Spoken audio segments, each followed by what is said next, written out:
इतिहास लिखने के लिए कलम नहीं हौसलों की ज़रूरत होती है। इस मोटिवेशनल कोट के साथ आइए चलिए हम लोग शुरू करते हैं आज का वीडियो।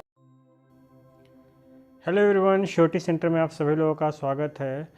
हम लोग ज्योग्राफी का एमसीक्यूज को सॉल्व कर रहे थे, जो कि आपके आगामी परीक्षा जैसे जितने भी आपके शिक्षक भर्ती की परीक्षाएं आ रही हैं उनमें मोस्ट इम्पॉर्टेंट होने वाले हैं। क्यों? क्योंकि ये सारे क्वेश्चंस आपके बेसिक्स हैं और बेसिक क्वेश्चंस ही आपके पूछने वाले हैं। ये हम लोग ने पहला अध्याय पढ़ लिया है और अगर उसकी वीडियो आपको चाहिए तो यहाँ आई बटन पे आप क्लिक करके उसको देख सकते हैं, वरना फिर आप प्लेलिस्ट में चले जाइए एमसीक्यूज़ के, वहाँ पे भी आपको मिल जाएंगे ये वीडियो। तो देखिए, पहला क्वेश्चन जो है वो कह रहा है कि विषुवत वित्त के संदर्भ में, विषुवत आप सभी लोगों को पता होगा, जो ज़ीरो लाइन होती है उसी को विषुवत वित्त कहते हैं। हम लोग उसे ज़ीरो लाइन भी बोल लेते हैं या फिर विषुवत रेखा भी बोल लेते हैं। ऊपर वाली जो रेखा है वो कर्क रेखा है जो 23.5 डिग्री है, 23/1/2, और नीचे वाली जो रेखा है वो मकर रेखा है और ये भी 23/1/2 है। तो आपकी जो विषुवत वित्त के संदर्भ में नीचे दिए गए कथनों पर विचार करने को कह रहा है। तो चलिए देखते हैं। तो विषुवत वित्त जीरो अक्षांश को प्रदर्शित करता है। मैंने अभी आपको बताया कि ये ज़ीरो वाली लाइन है, तो एकदम सही है। दूसरा, विषुवत वित्तों से ध्रुवों की ओर जाने पे जो आपका ग्लोब होता है, ग्लोब में मान लीजिए ये ज़ीरो लाइन है, मतलब मानना क्या है, ये तो है ही। और जब आप ये देखिए, ये आपका नॉर्थ पोल है और ये साउथ पोल है। तो जिस समय यहाँ पे कह रहा है कि ध्रुवों की ओर जाने पर अक्षांशों का आकार घटता जाता है, तो जो अक्षांश हैं, ये अक्षांश, ये अक्षांश, ये अक्षांश, देखिए इनका आकार क्या घट रहा है? तो हाँ, एकदम सही है, अक्षांशों का आकार भी घट रहा है। तीसरा, विषुवत वित्त से उत्तर या दक्षिण की कोणीय दूरी माप को देशांतर कहते हैं। तो ये तो सही नहीं है, क्योंकि देशांतर क्या है? देशांतर तो देशों का अंतर होगा ना। जिस लाइन पे जो देश पढ़ेगा वही तो दूसरे देश या दूसरे देश का अंतर है, और इसी से हम समय निकालते हैं। किसी भी देश का समय क्या होगा, इसी देशांतर से निकाला जाता है। तो इसका आंसर जो है आपका कौन सा होगा? इसका आंसर ए है, 1 और 2। चलिए अगला क्वेश्चन देख लेते हैं। दूसरा कह रहा है कि आपको मिलाना है कुछ, जैसे सूची 1 और सूची 2। तो एक ग्लोब बना लीजिए, क्योंकि आपके पास आंसर है, कोई बात नहीं, फिर भी आप एक ग्लोब बना लीजिए। यहाँ पे जो है ये ज़ीरो लाइन है आपकी, यहाँ पे ये नॉर्थ पोल और ये साउथ पोल है आपका। अब जब बात करती है कर्क रेखा की, तो कर्क रेखा किधर जाएगी? कर्क रेखा 23.5 पे है, तो हाँ, कर्क रेखा 23.5 पे है, ये हम लोग मान लेते हैं। मकर रेखा क्या 23.5 पे है? हाँ, मकर रेखा भी 23.5 पर है। अब यहाँ क्या कह रहा है कि मकर कर्क रेखा 23.5। अब देखिए, कर्क रेखा 23.5 उत्तर, नॉर्थ की बात हो रही है, तो कर्क रेखा 23.5 उत्तर, पहला ए का 2 हो गया। मकर रेखा 23.5 दक्षिण, देखिए ये साउथ पोल है, यहाँ पे 0 अगर मान लेते हैं तो ये ऊपर नॉर्थ पोल और ये साउथ पोल, तो ये क्या है? मकर रेखा 23.5 दक्षिण। अब बोल रहा है उत्तर ध्रुव वृत्त, तो उत्तरी ध्रुव वृत्त जो है वो 66.5 होता है, तो 66 1/2।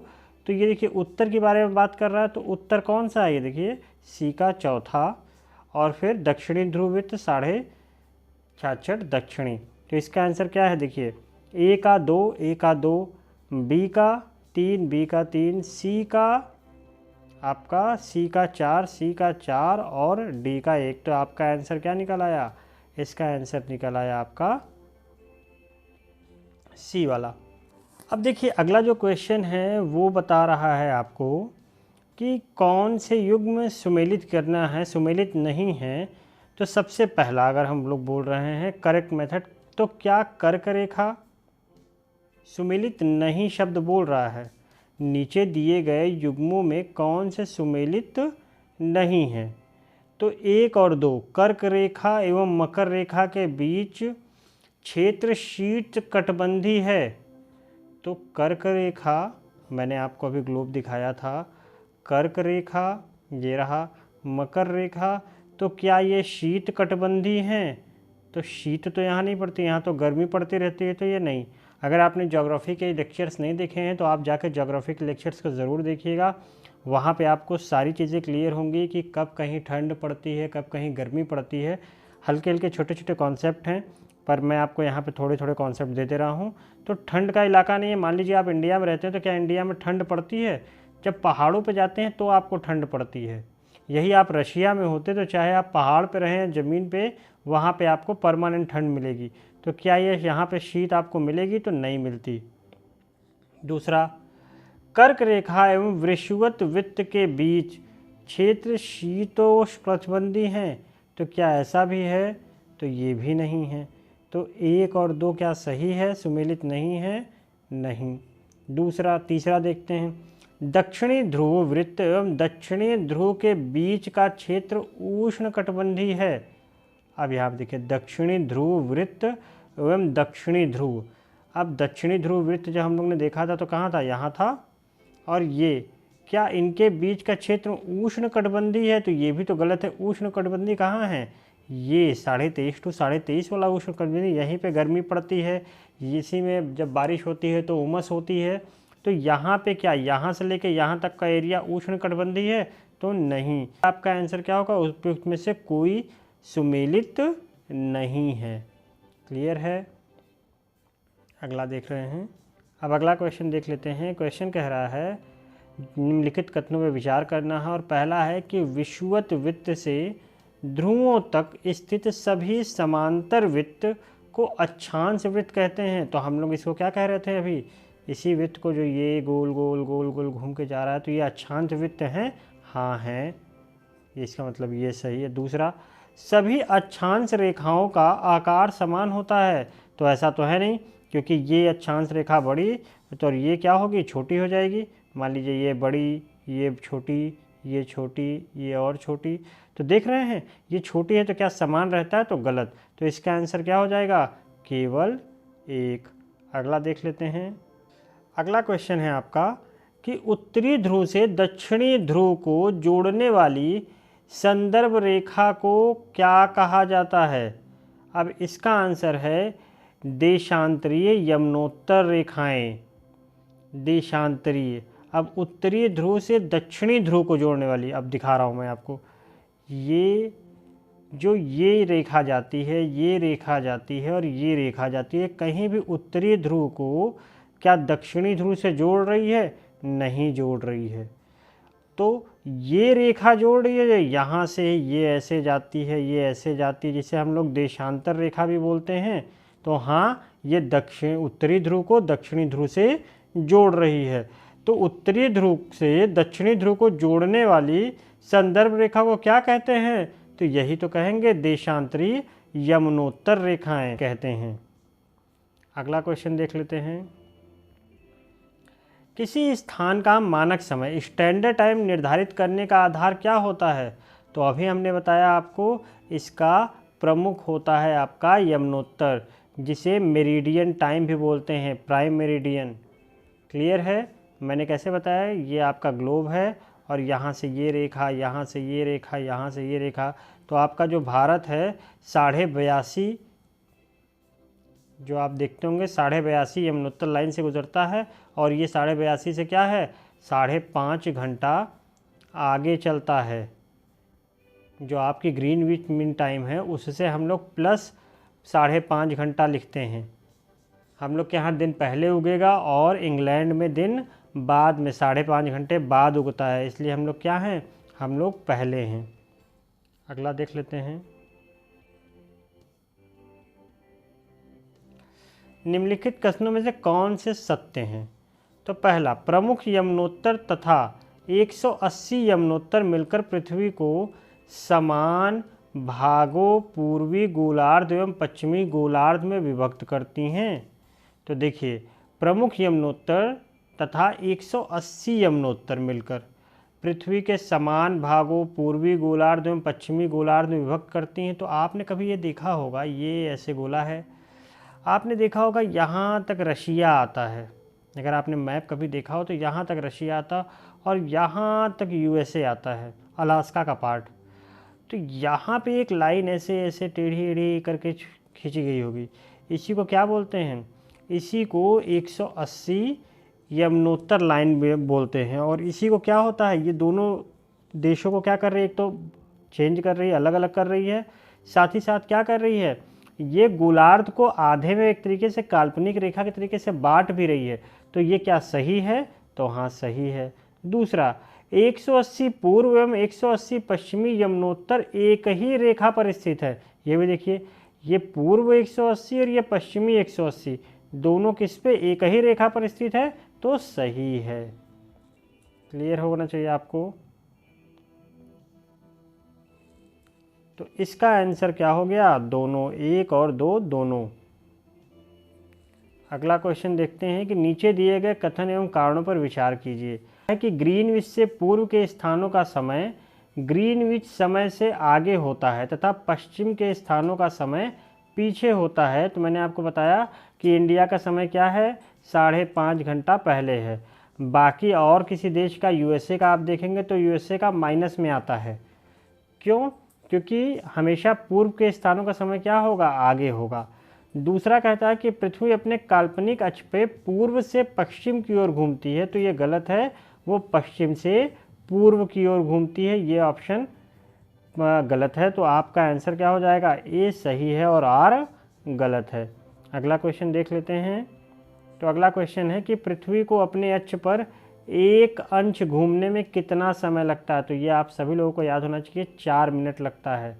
इसलिए जब आप 82.5 मिनट का जो आपका इंडिया का है उस पर जिस समय कैलकुलेशन करेंगे तो आपको 5.5 घंटे का समय निकल के आता है, क्योंकि एक अक्षांश घूमने में कितना समय लगता है? 4 मिनट लगता है।